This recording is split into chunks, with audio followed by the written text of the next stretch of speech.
¿Vivís un caos familiar? ¿En tus finanzas o con tu pareja? ¿Te discriminan? ¿Nadie te entiende? ¿Tenés alguna denuncia o problema al que nadie da respuesta? Queremos ayudarte en nuestro segmento Debates y Soluciones. Múltiples han sido las repercusiones de la actual crisis sociopolítica en Nicaragua, desencadenada por la oposición a las reformas al INS, mismas que quisieron ser impuestas por el actual gobierno de Nicaragua. La fractura en el Instituto Nicaragüense de Seguridad Social apunta a que este año cerrará con uno de los déficits financieros más desastrosos de las últimas décadas, y las perspectivas señalan que la crisis de la institución seguirá. Días atrás, en la Asamblea Nacional, el Ejecutivo presentó el proyecto de presupuesto del año 2019. Los resultados no son para nada alentadores, pues el hueco financiero del INS será de 5,674.7 millones de córdobas en el año 2018, y un año después alcanzarán los 8,771.8 millones de córdobas. Es importante mencionar que la crisis en el Seguro Social se agudizará también por la pérdida de cotizantes a causa de la inestabilidad en el país desde el pasado mes de abril. En Acción 10, Daniela Rodríguez Morazán. Complejos los datos que nos ha brindado Daniela Rodríguez Morazán en relación al déficit del Instituto de Seguridad Social en Nicaragua, una problemática que ya se ha venido planteando desde muchos años atrás en torno a la utilización de los fondos, en torno también a los gastos internos de dicha institución, y ha generado, como ya sabemos todos los nicaragüenses, serias repercusiones económicas, serias repercusiones de la sostenibilidad del instituto y, por supuesto, a las personas cotizantes, a los cotizadores. En este sentido, es importante decirles que hoy tenemos a invitados especiales. Odilí Vargas también compartirá con nosotros este segmento. Odilí, así es, Jessy Espinosa Reyes, ya están con nosotros, los Luises, les decimos nosotros, son expertos en economía y finanzas también, están para darnos esas recomendaciones y orientaciones y dar una especie de resumen de cómo estaría y qué podemos esperar a aquellas personas que aún seguimos cotizando y aquellos que también han tenido que emigrar del país, pero tenían sus cotizaciones, aquellos que desafortunadamente se han quedado sin empleo, pero también estaban cotizando. Ellos nos lo van a orientar. Luis Núñez, Luis Murillo ya están con nosotros. Bienvenidos a ambos, que grato que nos puedan acompañar. Quisiéramos empezar con Murillo, que nos hable un poquito sobre estas orientaciones que estamos viendo también y esta situación que está enfrentando actualmente el INS y que no es de ahorita. Eso es algo que se ha venido, ¿verdad?, sumando año con año, y ese déficit se incrementa. Bienvenido. Bueno, muchas gracias. Realmente la situación del INS es una situación bastante histórica, ¿verdad? Y yo la resumiría en tres grandes factores. No sé si usted estaría de acuerdo conmigo. En primer lugar, son factores históricos.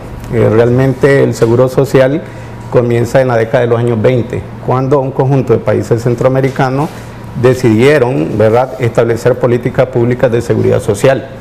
Luego, en la década de los años 30 se incorpora al sector magisterio, en la década de los años 40 a el ferroviario, ¿verdad?, y a la Guardia Nacional, en la década de los años 50 en la Constitución Política, y entre el 55 y 57 es cuando se crea el Seguro Social. Sí. Sin embargo, desde el punto de vista histórico se han venido dando, digamos, un sinnúmero de elementos. El primer elemento es de que el sistema fue planteado como una especie de primas escalonadas, que tenía dos elementos fundamentales. Uno, en primer lugar, establecer reservas técnicas, y dos, hacer revisiones periódicas para que las contribuciones mantuvieran la estabilidad financiera del sistema.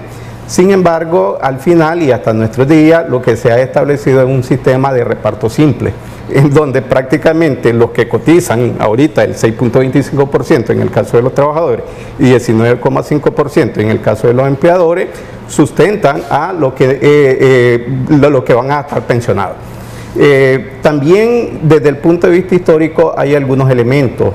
Por ejemplo, en la década de los años 80 se incorporó los contribuyentes que no cotizaban, los no contribuyentes como tal.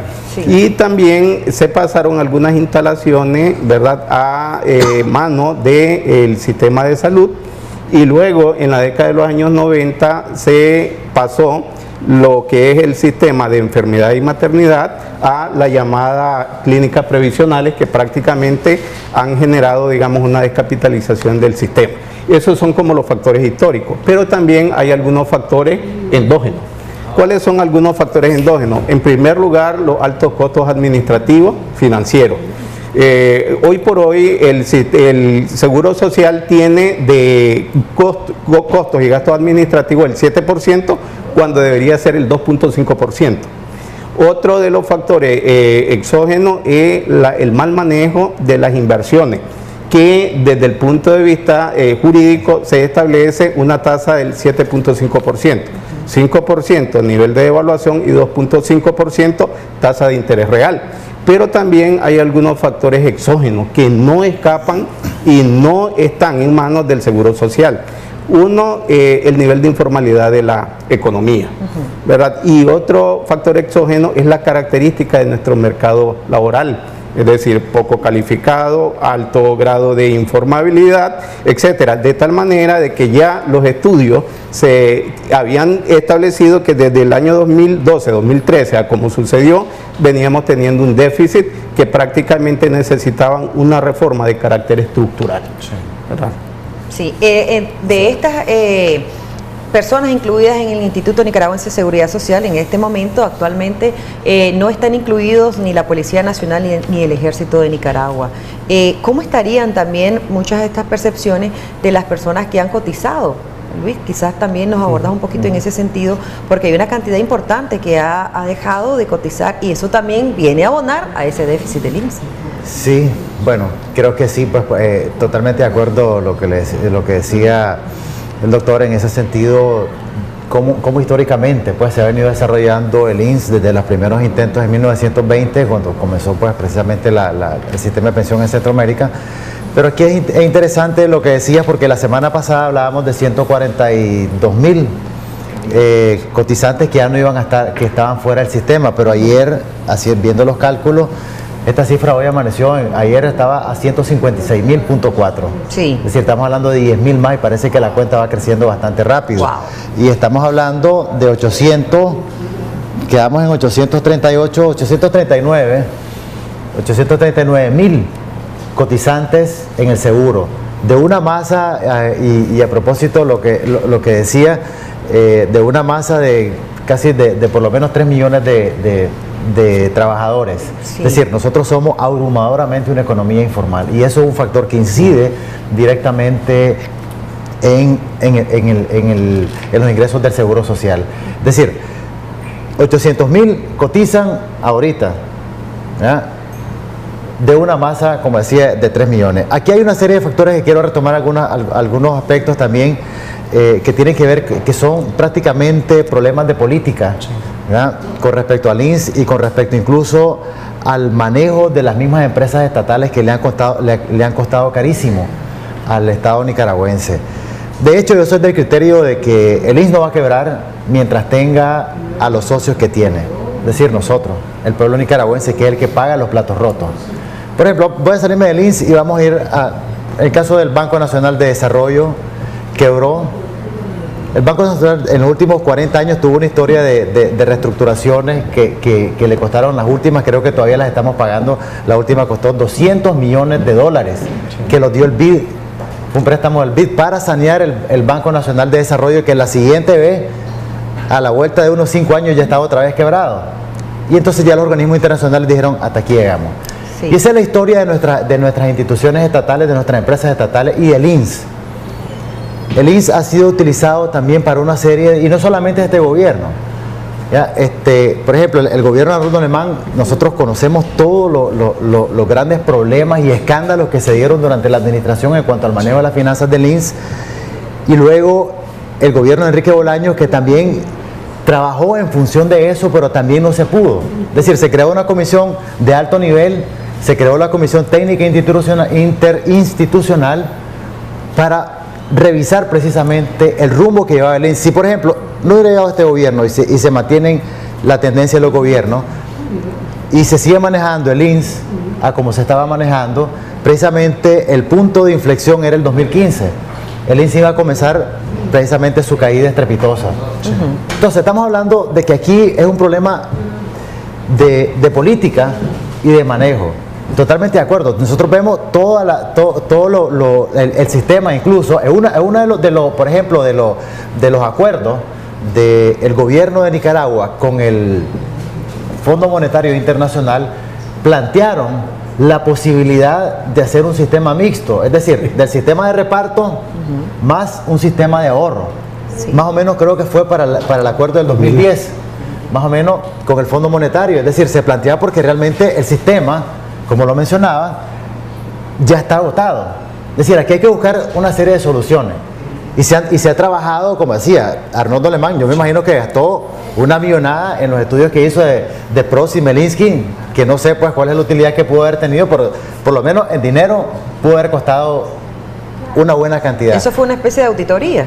Fue un estudio, un estudio actuarial que se hizo del INS, pero fue un estudio grande, por consultoras internacionales. Además de eso, sumémosle lo que nos costó el sistema de ahorro de pensiones. Fueron alrededor de 40 millones de dólares. O sea, que ese es un dinero que también me imagino que se tiene que pagar al Banco Mundial, porque debe estar en las cuentas del Banco Mundial y hay que pagarlo. Sí. Es decir, todo eso va abonando a la crisis que nosotros tenemos.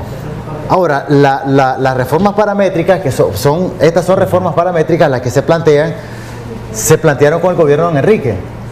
Aumentar, ellos planteaban que para el 2007 al 2013, si no me equivoco, era el 62 años, y después del 2013 al 20, 62, y del 20 al 75, 63, se aumentaba la tasa de 63, y ahí se iba aumentando también para el retiro ya de los trabajadores. Que es más o menos parecido y va en la línea de la última reforma, que es la que provocó la explosión social de abril de este año.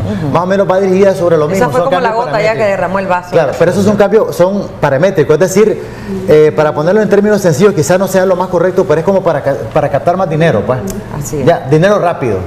Pero realmente el problema de fondo es también el sistema del seguro. ¿Cómo hacemos para que el sistema realmente sea eficiente?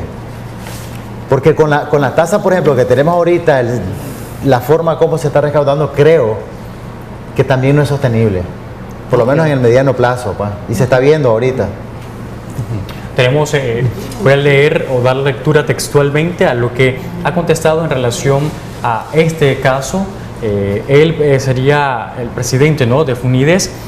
Dice: implementar una reforma unilateral como se hizo en abril en lo económico generaría más desempleo y quiebra de empresas, por lo que estaríamos hablando de un aumento sustancial de las cotizaciones, aunque aumentará los costos laborales, que podría llevar a un deterioro mayor de la economía. Entonces nos preguntamos nosotros, ¿cuál sería exactamente la solución, la reforma o el actuar inmediato para poder solucionar la situación del INS?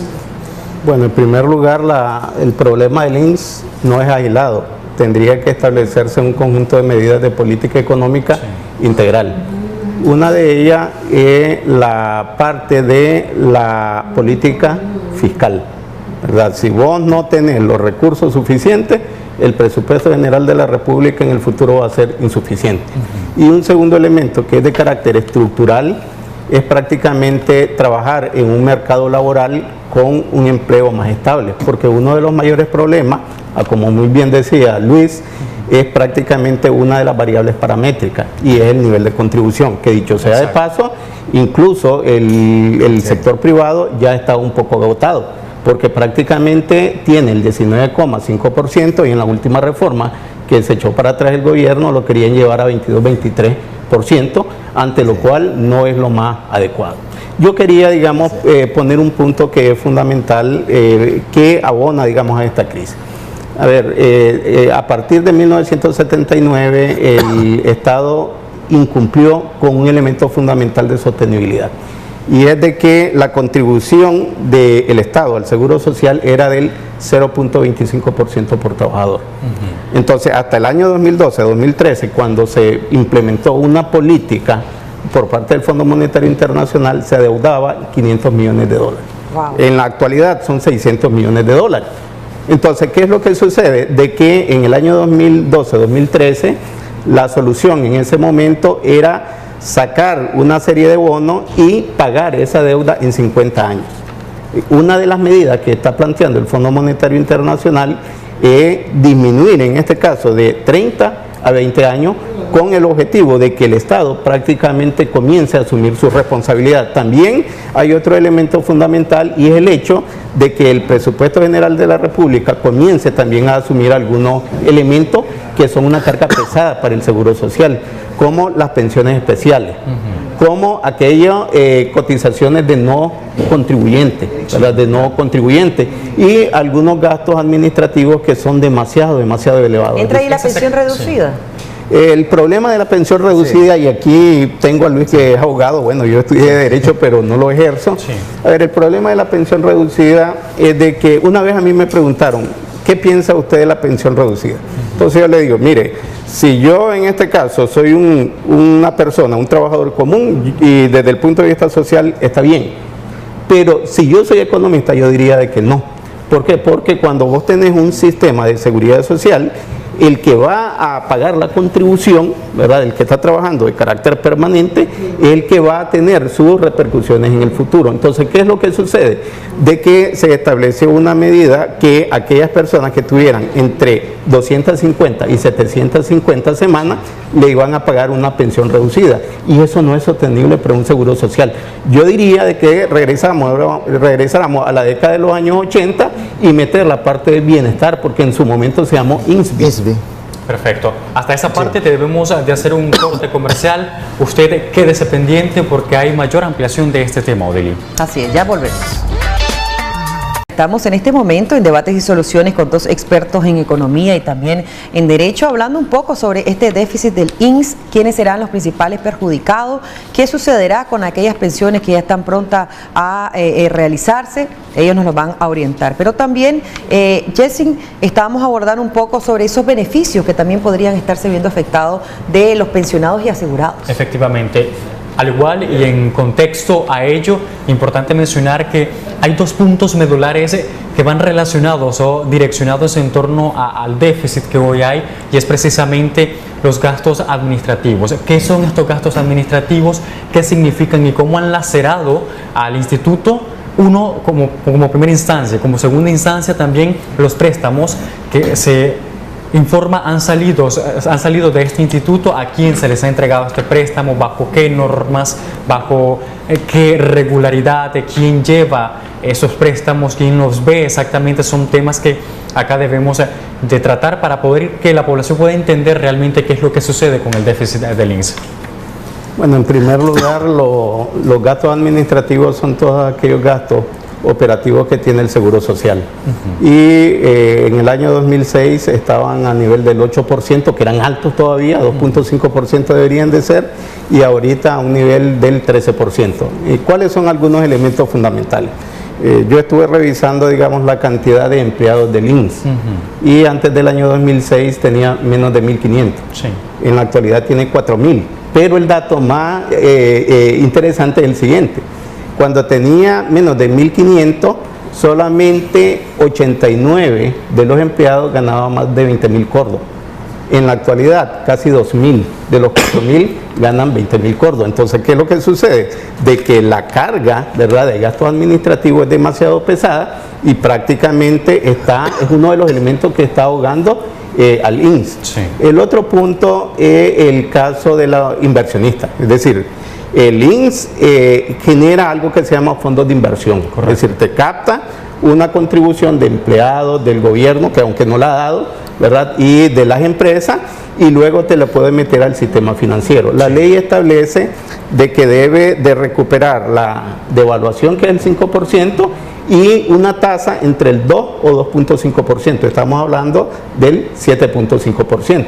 Entonces, ¿qué es lo que sucede? Es decir, no es cualquier inversionista, es un fondo, y en segundo lugar, este fondo tendría en este caso que ponerse en aquellos recursos que son recuperados al más corto plazo. Y uno de los mayores problemas que han tenido es la inmovilización en este periodo de gran parte de la inversión. ¿Por qué? Porque prácticamente los recursos están, pero están en proyectos de largo periodo de maduración. Entonces, ¿qué es lo que sucede? Y aquí viene algo que propuso el asesor económico del gobierno, don Bayardo Arce, y era vender los activos, que no es viable. Entonces, los gastos administrativos son gastos operativos que son demasiado pesados, y la inversión está, pero está inmovilizada al más largo plazo y ha aumentado el nivel de riesgo. Y hablando de esos activos, ¿cómo están las reservas técnicas, que también tiene que ver con los activos? ¿Está en un déficit también esas reservas técnicas? ¿Y qué son las reservas técnicas?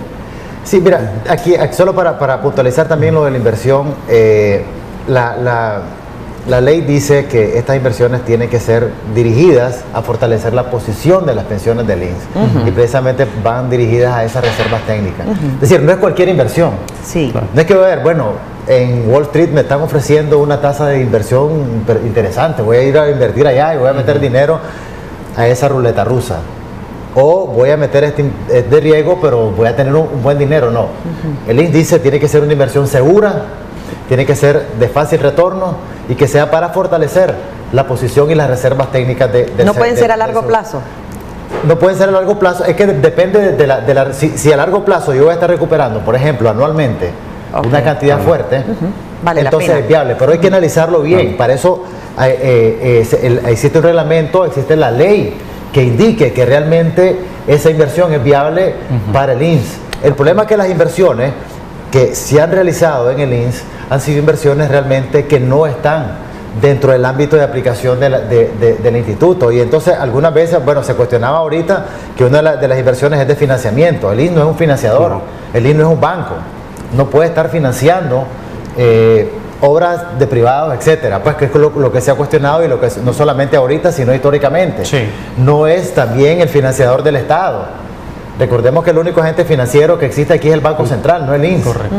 Y aquí se ha ocupado, yo decía, el INS compró unos CENI, por ejemplo, por $9 millones de una indemnización que hizo el gobierno de Doña Violeta, y que Arnoldo Alemán, el gobierno de Arnoldo Alemán, lo convirtió en CENI, y al final de cuentas ni se pagó.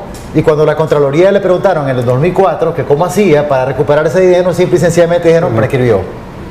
O sea, así, esa es la triste historia del INS. Las reservas técnicas precisamente son para eso, para mantener el balance, para mantener el equilibrio de la institución. Cuando ese equilibrio se rompe y comienza a ver el déficit, que es el que hablábamos de 8.000 millones, sí. O sea, ya, ¿de qué reserva estamos hablando? Reserva es reserva. En términos generales, reserva es una reserva. Yo tengo un dinero ahí que lo tengo para cualquier emergencia y lo ocupo. Pues el Banco Central tiene sus reservas internacionales y todo el mundo, o sea, existe la reserva, y la reserva técnica es precisamente para mantener ese equilibrio. Lo estamos rompiendo. No es malo que el INS, como decía, por ley puede hacer inversiones.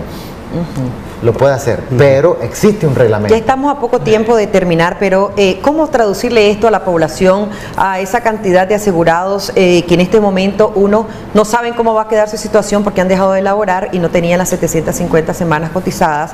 Otros que tal vez tienen la necesidad ya de jubilarse, pero también hay algunos beneficios que podrían debilitarse o podrían ser extraídos a estos asegurados y a estos jubilados. ¿Cuáles serían esos? Y en palabras entendibles. Mira, solo quería puntualizar una de las últimas propuestas que se ha hablado mucho y que se discutió en su debido momento también, y es que el INS tiene que ser una entidad autónoma, fuera totalmente de la influencia del Ejecutivo, porque si no vamos siempre a lo mismo.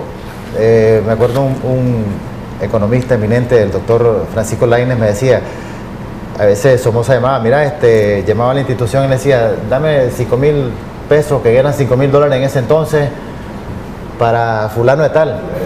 Y así se manejaban las instituciones. Es decir, no podemos estar, y eso sigue igual, no podemos estar manejando las instituciones del Estado de esa manera. Sí. Y sí, efectivamente, yo insisto, el INS no creo que vaya a cerrar mientras no haya una voluntad política.